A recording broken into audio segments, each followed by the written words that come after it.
আমার গল্পপ্রিয় বন্ধুরা, তোমরা সবাই কেমন আছো? আশা করি অনেক অনেক ভালো আছো। আমিও অনেক ভালো আছি। আমি দুষ্টু মিষ্টি লামিয়া চলে এসেছি নতুন একটি মজাদার গল্প নিয়ে, তাই দেরি না করে হেডফোন কানে দিয়ে বসে পড়ো গল্পটি শোনার জন্য। তাহলে চলো আজকের গল্পটি শুরু করি। আমার বয়স মাত্র 16 বছর। বয়স কম হলে কি হবে, আমি দেখতে অনেক সুন্দরী ছিলাম। পাড়ার ছেলেরা আমায় দেখে বাজে কথা বলতো। একদিন আমার মা নানা অসুস্থ হওয়াতে নানার বাড়ি চলে গেল। বাড়িতে শুধু আমি আর আমার আব্বু। আব্বু বলল, আজ রাতে তোর রুমে একা ঘুমাতে হবে না, তুই আমার রুমে ঘুমাবি। আমি বললাম, ঠিক আছে বাবা। তারপর রাতে খিচুড়ির সাথে ওষুধ মিশিয়ে আমায় খাওয়ালো। তারপর আমার সাথে বাবা সারা রাত ধরে। আমি ভাবতেই পারছি না নিজের বাবা আমার সাথে। বাকি ঘটনাটি গল্পতেই বলছি। আমার নাম শিউলি, বয়স 16 বছর, ক্লাস 10-এ পড়ি। আমি আমার আব্বু আম্মুর বড় মেয়ে। আমার একটা ছোট ভাইও আছে, ওর বয়স 4 বছর। আমার আম্মু আমার আব্বুর 3 নম্বর স্ত্রী। আমার আব্বুর আগের 2 স্ত্রী তাদের বাচ্চা কাচ্চা নিয়ে আলাদা আলাদা থাকে। আব্বুর প্রথম স্ত্রীর 4টা ছেলে আর দ্বিতীয় স্ত্রীর 2টি। সকলেই আমার থেকে বয়সে বড়। আব্বু প্রতি সপ্তাহে 2 দিন করে আমাদের বাড়িতে থাকেন। সপ্তাহের বাকি দিনগুলো ওনাকে ওনার অন্যদের বাড়িতে থাকতে হয়। ওনার খুব বড় কাপড়ের বিজনেস আছে। আমার বয়স 16 বছর হলেও এই বয়সেই আমার দেখতে অনেক লম্বা। গায়ের রংটাও ফর্সা। যখন আয়নায় নিজেকে দেখি তখন আমি নিজেই অবাক হয়ে ভাবি আমি এত সুন্দর। একদিন আমার আম্মুর আব্বু হঠাৎ করে অসুস্থ হয়ে পড়লেন। ওর বাড়ি থেকে সকালে ফোন করে জানানো হলো। খবর শুনেই আম্মু আমার ছোট ভাইকে নিয়ে তড়িঘড়ি করে তাকে দেখতে নার্সিংহোম বেরিয়ে গেলেন। আমি বাড়িতে একলা রইলাম। আম্মু দুপুরের দিকে আমাকে ফোন করে বললেন যে ওর আব্বুর অবস্থা খুব খারাপ, তাই আম্মু আগামী 2-3 দিন হয়তো বাড়িতে ফিরতে পারবেন না। ওকে ওর আব্বুর বাড়িতে থাকতে হবে আর প্রতিদিন নার্সিংহোম ঘর করতে হবে। আম্মু আমাকে আরও বললেন যে একটু আগেই তোর আব্বুর সাথে ফোনে কথা হয়েছে। তোর আব্বু কথা দিয়েছে যে আগামী 2-3 দিন ও রাতে বাড়ি ফিরে আসবে। তোর কোনো চিন্তা নেই, তোকে রাতে একা থাকতে হবে না। তবে রান্না বান্নার ব্যবস্থা তোকেই করতে হবে। সকালে তোর আব্বুর জন্য খাবার আর দুপুরের টিফিনটাও তোকে বানিয়ে দিতে হবে। যদি বাজার দোকানের দরকার হয় তাহলে তোর আব্বুকে বলবি, তোর আব্বু ব্যবসায় যাবার আগে তোকে দরকার মতো বাজার দোকান করে দেবে। আম্মু জানতেন যে আমি যেটুকু রান্না বান্না জানি তাতে 2-3 দিন কাজ চালিয়ে নিতে পারবো। রাতে আব্বু ব্যবাস থেকে ফেরার পর আমি আব্বুকে বললাম, আব্বু তোমাকে চা করে দেব। আব্বু বলল, তুই পারবি তো গ্যাস জ্বালিয়ে চা করতে? আমি হেসে বললাম, আমি এখন একটু একটু করে রান্না বান্না করা শুরু করেছি, কোনো অসুবিধা হবে না। আব্বু বলল, অসুবিধে হলে বলিস, তাহলে হোটেল থেকে খাবার এনে নেব। আমি আব্বুকে নিরস্ত করে বললাম, তার কোনো দরকার নেই, আমি সব পারব। আব্বু খুশি হয়ে আমার মাথায় হাত বুলিয়ে বাথরুমে ফ্রেশ হতে ঢুকলো আর আমি রান্নাঘরে চা করতে ঢুকলাম। আম্মু থাকলে আম্মুই আব্বুর জন্য চা করে। চা করতে গিয়ে মনে হলো আব্বু চায়ে কতটা চিনি খায় তা তো আমি জানি না। আমি তাই আব্বুর কাছে চামচ চিনি দেব সেটা জানতে বাথরুমের দিকে গেলাম। গিয়ে দেখি বাথরুমের দরজা খোলা। আব্বু কি যেন একটা করছে লুকিয়ে লুকিয়ে। আর একটু কাছে গিয়ে যা দেখালাম তাতে আমার চোখ চানাবড়া হয়ে গিয়েছে। দেখি আব্বু আমার জামা কাপড়টা ধুয়ে দিচ্ছে। আমি আব্বুকে বললাম, আব্বু তুমি আমার জামা কাপড় ধুয়ে দিচ্ছে কেন? আমি ধুতে পারবো, তোমাকে কষ্ট করতে হবে না। আমি হতবাক হয়ে গেলাম আব্বুর কাণ্ড দেখে। সরল মনে আব্বুকে ডেকে বললাম, আব্বু কি করছো কি তুমি? ওগুলো আমিও কাচতে পারবো তো? আব্বু বলল, ওগুলো থেকে তো ঘামের গন্ধ বের হচ্ছে। আব্বু প্রথমটায় কেমন যেন একটু থতমত খেয়ে গেল। আমি যে হঠাৎ এখানে চলে আসতে পারি তা হয়তো ভাবেনি। কিন্তু আব্বু কয়েক সেকেন্ডের মধ্যেই নিজেকে একটু সামলে নিল। আমি তো আব্বুকে কোনোদিন দেখিনি আমার কাপড় ধুয়ে দিতে। আজ কেন আব্বু কাপড় ধুয়ে দিচ্ছে? আমি ভাবলাম আম্মু হয়তো বাড়িতে নেই তাই। আমার হাতের চা খেয়ে আব্বু খুব খুশি হলো। আমরা একসাথে টিভি দেখতে বসলাম। টিভিতে একটা সিনেমা চলছিল। সিনেমাতে হঠাৎ একটা অদ্ভুত দৃশ্য দেখতে পেলাম আর সেটা দেখে আমার ভয় করতে শুরু করলো। আর আমি ভূতকে খুব ভয় পাই। আব্বু আমার ভয় দেখে নিজের আব্বুকে নিজেরই কেমন যেন অচেনা বলে মনে হতে লাগলো। যে আব্বু আমাকে কষ্ট করে বড় করেছে, যে আব্বুর কাছে এটা ওটা বায়না করেছি, দুষ্টুমি করলে বা পড়াশোনায় ফাঁকি দিলে যে আব্বুর ধমক খেয়ে অভিমানে কান্নাকাটি করেছি। শরীর খারাপ হলে যে আব্বু আমার পাশে সারারাত ঘুমিয়ে থেকেছি, সেই আব্বুকে আজ হঠাৎ কেমন যেন অচেনা একটা বাইরের লোক বলে মনে হচ্ছিল। আব্বুকে আজ আমি অন্যরকম দেখতে পেলাম। ঝট করে উঠে পড়ে রান্নাঘরের দিকে হাঁটা দিলাম। আব্বুকে বললাম, আব্বু আমি একটু রান্নাঘরে যাচ্ছি, আমাকে রাতের খাবার গরম করতে হবে। আমি আব্বুকে দেখলাম আমার পিছু পিছু রান্নাঘরে চলে আসছে। আব্বুকে বললাম, তোমার আসার তো দরকার ছিল না। তারপর রাতে আমি আর আব্বু একসাথে খাবার টেবিলে খেতে বসলাম। দেখি আব্বু খেতে বসেও এক অন্যরকম দৃষ্টিতে আমার দিকে বারবার তাকাচ্ছে। জীবনে কোনোদিন আব্বুকে আমার দিকে এরকমভাবে তাকাতে দেখিনি আমি। আব্বু হঠাৎ আমাকে জিজ্ঞেস বলল, তোর আম্মু কি পরশু ফিরবে? আমি বললাম, জানি না, তবে আম্মু আজ ফিরতে পারবে না সেটা বলেই গেছে। শিউলি, আজ রাতে তুমি আমার রুমে ঘুমাবে।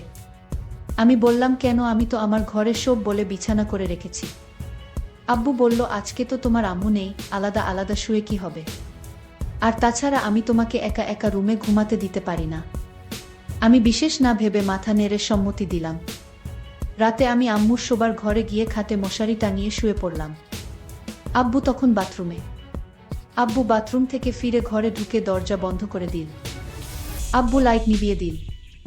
আমি বললাম, আব্বু নাইট বাল্বটা জ্বালাও না। আব্বু বলল, না থাক, আজ অন্ধকারই ভাল লাগছে। লাইট পুরোপুরি নিভে যেতে ঘরে অন্ধকার ছেয়ে এল আর আমি ঘুমিয়ে পড়লাম। আধ ঘন্টা পর হঠাৎ আমার ঘুম ভেঙে গেল।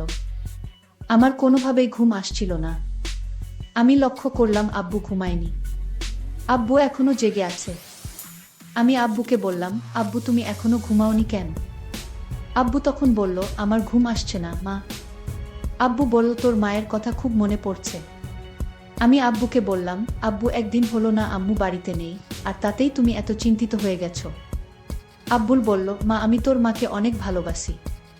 আমি আব্বুকে বললাম, শুধু আম্মুকে ভালোবাসো?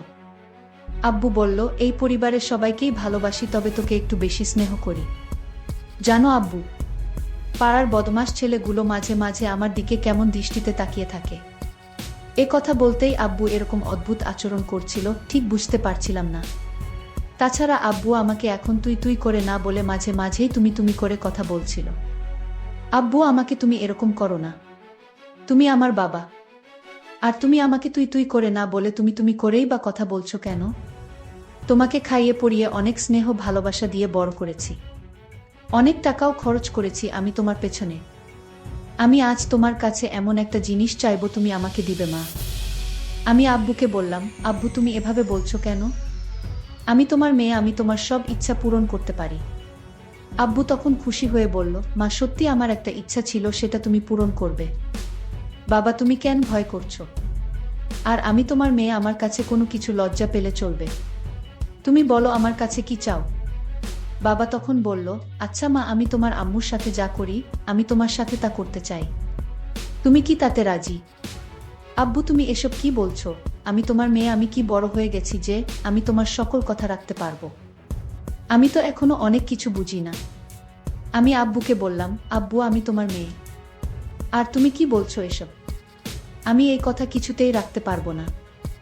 আব্বু তখন কেঁদে বলল, তুমি যখন ছোট ছিলে তখন তোমার শরীর খারাপ হলে কত রাত আমি না ঘুমিয়ে জেগে থেকেছি জান। তুমি কত বায়না করেছো আমার কাছে, তোমার সব ইচ্ছা, বিভিন্ন গিফট সহ আমি কষ্ট করে তোমার আবদার পূরণ করেছি। আজ তোমার কাছে আমি একটা সামান্য জিনিস চাইছি, তা তুমি দিতে পারবা না মা। আমি বাবাকে বললাম, বাবা এটা সামান্য না, এটা কেউ দিতে পারবে না। আমি আমার মেয়েকে বললাম, তাহলে তুমি আমাকে এত বড় কষ্ট দিলে, মুখে মুখে না করে দিলে তুমি? আমি জানতাম না আমার মেয়ে এতটা পাষাণ হতে পারে। আমি আমার বাবাকে বললাম, বাবা এটা কি করে সম্ভব, তুমিই বলো। আর তোমার মতো বাবা আমি খুব কম দেখেছি। যেটা পারবো না সেই জিনিসের কথা কেন বললে বাবা? আমি বাবাকে তখন কান্না করতে দেখলাম, বাবা কাঁদছে। আমি বাবাকে বললাম, তুমি কেন কাঁদছো এইভাবে? ঠিক আছে, তুমি যদি কান্না না থামাও তাহলে আমি কিন্তু তুমি আমায় যা বলছো সবকিছু আমি আম্মুর কাছে বলে দিব। আমি তখন বললাম, না মা, এসব কি কাউকে বলা যায়? তুমি তোমার আম্মুকে কিছু বলো না। যদি তোমার আম্মুর কাছে আমার কথা বলো তাহলে তোমার আম্মু এ বাড়িতে আমায় জায়গা দিবে না। তাই তোমার আম্মুকে এসব বলতে যেও না। তুমি কি চাও এ বাড়ি থেকে আমি দূরে কোথাও চলে যাই? আমার মেয়ে শিউলি তখন বলল, তাহলে আব্বু তুমি আর কোনোদিন এসব কথা বলবে না? আমি বললাম, ঠিক আছে মা, বলবো না। তবে আমার একটা অন্য কথা আছে, সেটা রাখবে না মা? আমি আব্বুকে বললাম, আব্বু তোমার এইসব কথা ছাড়া আমি সব কথা তোমার রাখবো। আমি বললাম, লক্ষ্মী মেয়ে আমার, তাহলে তোমার আম্মু কাল আসবে না? তুমি আর আমি বাড়িতে কাল আমরা দুজন থাকব। তাহলে আমি তোমাকে কাল হোটেল থেকে খাবার নিয়ে আসবো তোমার জন্য। আমি বললাম, বাবা আমি তো রান্না করতে পারি, তাহলে হোটেল থেকে খাবার আনবে কেন? আমি বললাম, আম্মু তোমাকে আমি কষ্ট করতে দিব না তাই। আর তাছাড়া হোটেল থেকে খিচুড়ি খাই না অনেক দিন ধরে। তোমার তো খিচুড়ি অনেক প্রিয় তাই না মা? আমি বললাম, আব্বু, হোটেলের খিচুড়ি আমার অনেক প্রিয় খাবার। তাহলে কাল আর রান্না করার দরকার নেই। আমি দুজনের জন্য হোটেল থেকে খিচুড়ি নিয়ে আসব। আমি বললাম, ঠিক আছে বাবা, তুমি কাল আমার জন্য হোটেল থেকে খিচুড়ি নিয়ে আসবে।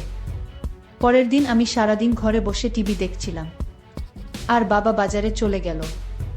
রাত 10টা হয়ে গেছে, বাবা এখনো বাজার থেকে ফিরছে না। আমি বাবাকে ফোন দিলাম, ফোনটাও রিসিভ হচ্ছে না। আমি চিন্তায় পড়ে গেলাম। আমি চিন্তা করতে করতে হঠাৎ দরজায় নক করলো। আমি দরজায় নক শুনে দরজাটা খুলে দিলাম। দেখলাম বাবা আমার জন্য খিচুড়ি নিয়ে হাজির। বাবা বলল, এই খিচুড়ি অনেক স্বাদের মা, আমি বাজারে গেলে মাঝে মাঝে খাই। আজ তোমার জন্য স্পেশাল খিচুড়ি নিয়ে আসলাম। আমি আব্বুকে বললাম, আব্বু তুমি হাত মুখ ধুয়ে এসো, আমরা একসাথে খাবো। আমি বললাম, ঠিক আছে মা, আমি হাত মুখ ধুয়ে আসছি। তুমি খিচুড়ি টেবিলে রেডি করো। বাবা টেবিলে বসলো, 2টা বাটি করে খিচুড়ি নিয়ে আসলো।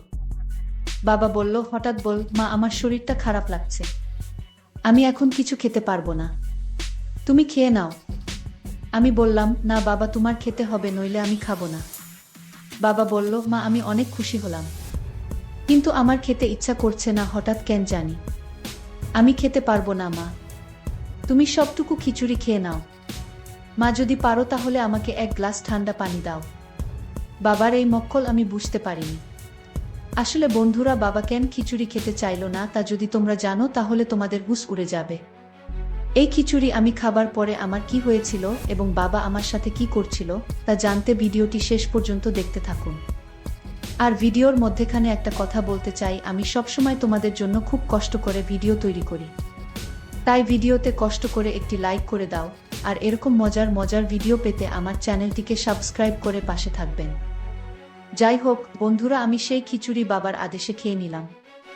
খিচুড়িটা অনেক টেস্ট হয়েছে, আমার কাছে খুব ভালো লাগছিল, কিন্তু খিচুড়িটা খাওয়ার পর হঠাৎ আমার মাথাটা যেন জিন জিন করছিল, আমার চোখ দিয়ে অন্ধকার দেখতে পেলাম। আমি বাবাকে বললাম, বাবা আমার জানি শরীরটা কেমন করতেছে, আমি ঘুমাবো, আমি আমার রুমে ঘুমিয়ে পড়ি। বাবা তুমি তোমার রুমে গিয়ে শুয়ে পড়ো বাবা। আমি মনে মনে বললাম, কাজ হয়ে গেছে। আমার মেয়ে তার রুমে গিয়ে শুয়ে পড়ল, আর দরজাটা লক করতে ভুলে গেছে আমার মাম্মি। আমার মেয়ে তখন বিছানায় শুয়ে পড়ল, শুয়ে পড়ার সাথে সাথে ঘুমিয়ে গেল। আমি গভীর রাতের জন্য অপেক্ষা করতেছিলাম। রাত যখন 2টা বাজে তখন আমি আমার মেয়ের রুমে গেলাম, তারপর তার বিছানায় বসলাম। দেখলাম আমার মেয়ে নিষ্পাপ শিশুর মতো ঘুমাচ্ছে। আমার মেয়েকে চাঁদের চেয়েও সুন্দর লাগছিল। আমি আমার মনের অজান্তেই ভুল গিয়েছিলাম এটা আমার মেয়ে। আমি যখন আমার মেয়ের দিকে তাকিয়েছিলাম তখন দেখলাম মেয়ে আমার খুব শান্তিতে ঘুমাচ্ছে।